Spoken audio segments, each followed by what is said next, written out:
Hi everybody, I'm Mike. I'm an addict. And guys are too short. I gotta put this up a little bit. So I'd like to thank the committee, Phil, for asking me to speak. It's a funny story how this came around. We were sitting at a meeting after the meeting, and Phil was asking for suggestions about local people to speak here, and I was looking at all the topics and that, and my ego was telling me, man, I could nail all those, even though I hate to speak, And he asked me to speak about humility, and that was my higher power working, That was the only one I skipped over was humility. But it's just a blessing to be able to be here and speak to you. It's humbling. I can tell you the first time that I really humbled myself was it was August 3rd of 2014. I was in jail after I've been running for 30 years. I've been putting chemicals in me, and I was tired.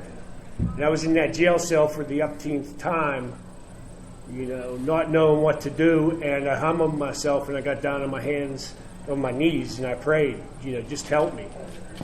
And the next day is my clean day, August 4th of 2014. I started this journey, of showing up on a daily basis. Something that I was told, humility is not thinking less of yourself. It's thinking of yourself less. And, that's something that I've learned in here. Something that I've learned, 2.5 years ago when I got married, too.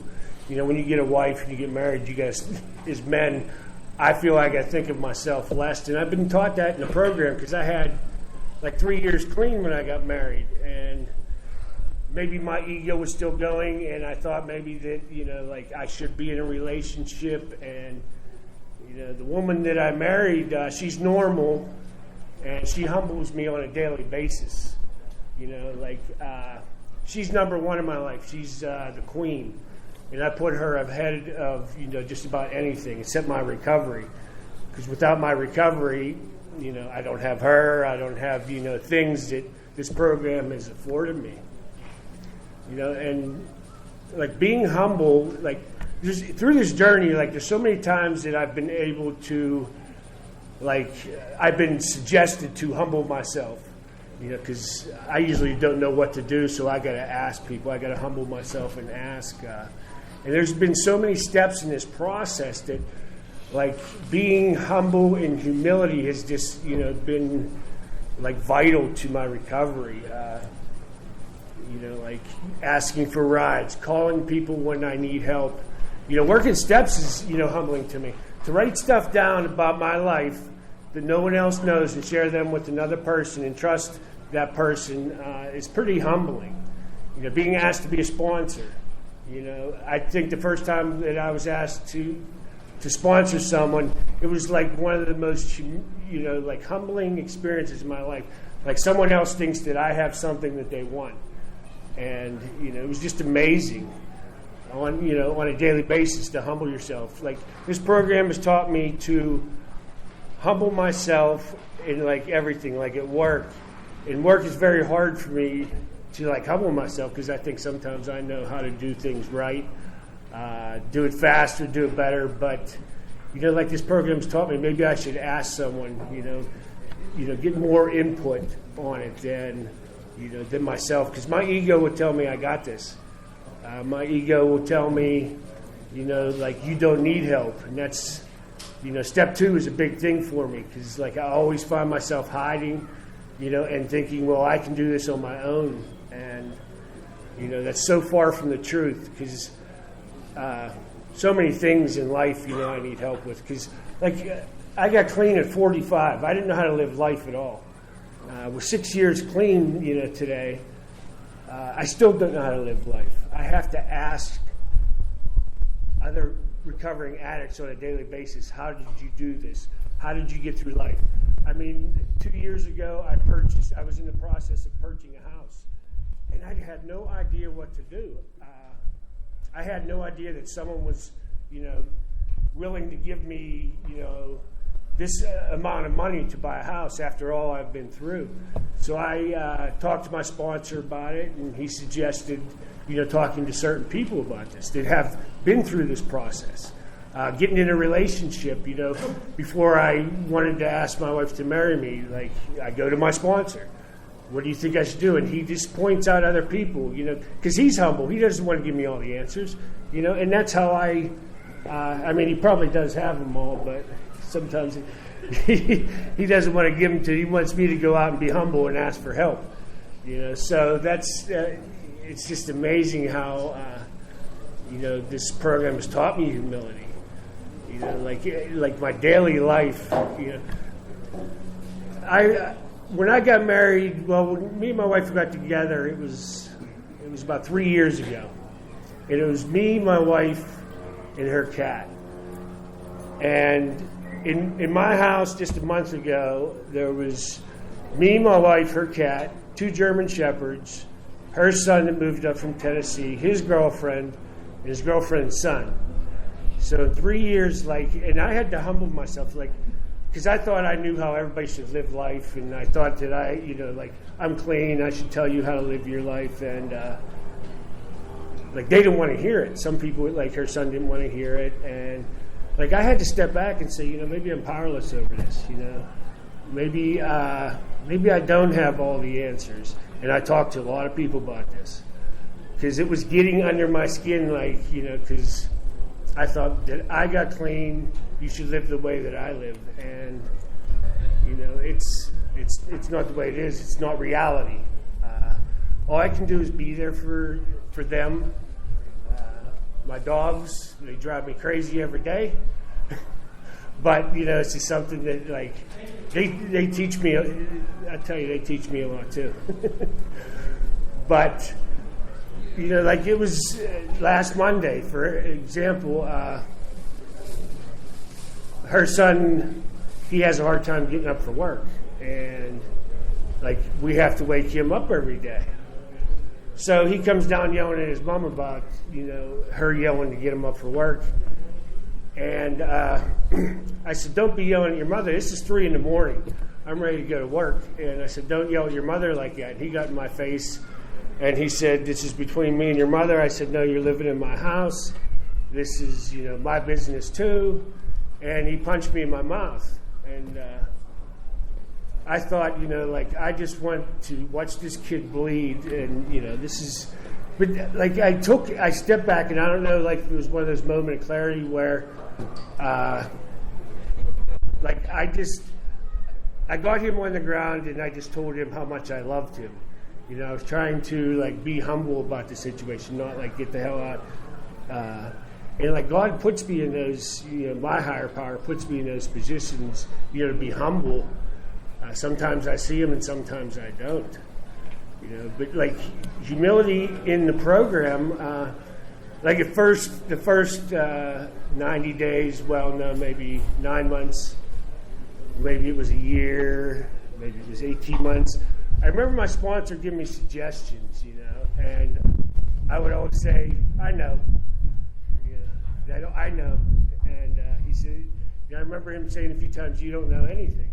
And I didn't know anything, but I thought, I know how to live my life. But by stepping back and taking the suggestions, to, humbling myself, taking those suggestions and listening to him, I don't think I said that after 2 years, I know anymore, It was, except now I say it in between sentences, But I'm like these two guys. I don't like speaking it a lot. It's one of those things that I want to throw up when I was sitting over there. But someone else did it for me.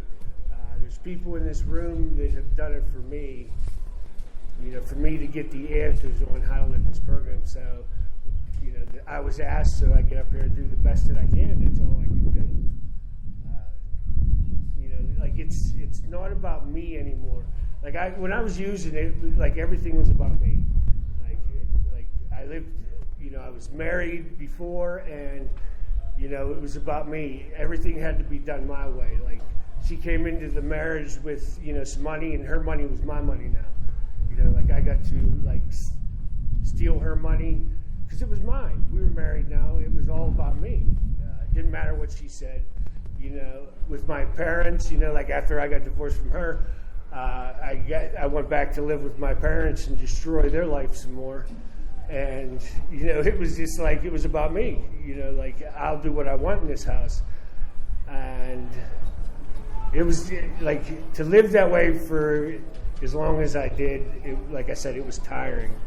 And to come into the program and have things tell me how to live life and not have to think about stuff for the first, year or so, just don't use, just don't use for the first year.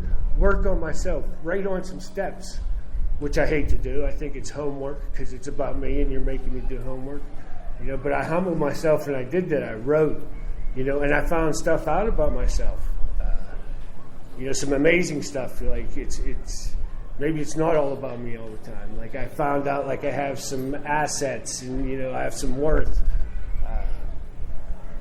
But like I don't have to put that out all the time. I remember I was in a relationship before I got with my wife, and like my ego and like no humility. I remember like this relationship pretty much ending over a can of tuna.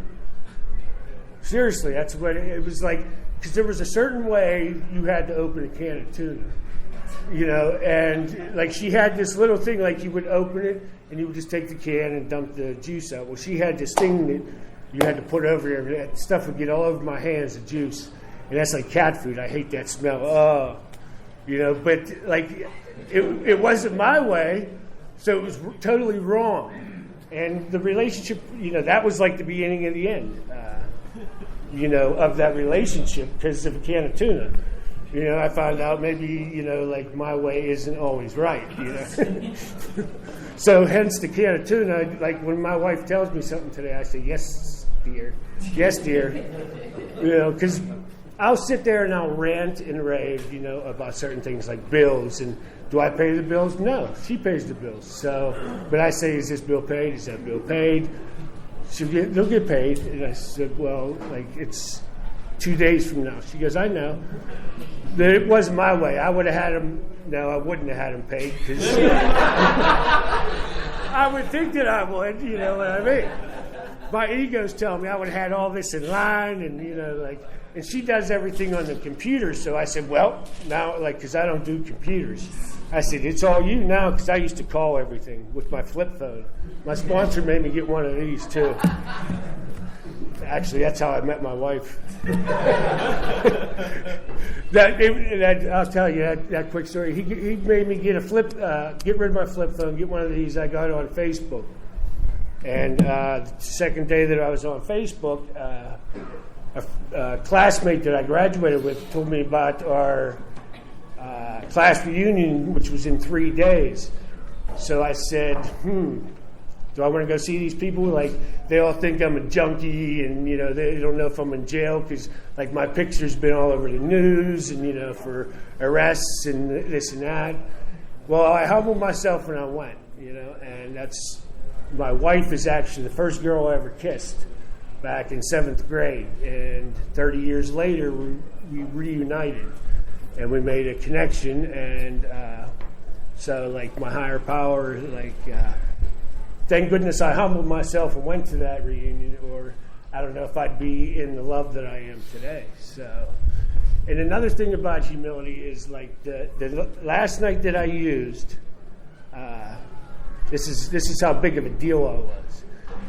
I was yelling at someone on the phone, and a lady lived below me, so she called the cop thinking I was fighting with someone in my apartment. And the police had come, and my door was always open, and you can't hear people knock. So they came up the steps. And, of course, since people were always after me and, looking for me, and I thought it was one of those. And I heard someone come up the steps, and as soon as the cop, I punched him right in the mouth. And there was 2 more behind him. So that wasn't, and we're going at it, and the thing I said to him, I said, don't you know who I am? And they didn't care. They still hit me with the taser, and they threw me around. That was humbling, and I think that was when I thought thought maybe I have a problem, after 30 years of this. But I just want to, I'm not going to wait for Phil to give me the 5 minutes. I think that before I start rambling, I just want to thank everybody for being here. Be humble and be safe. Thank you.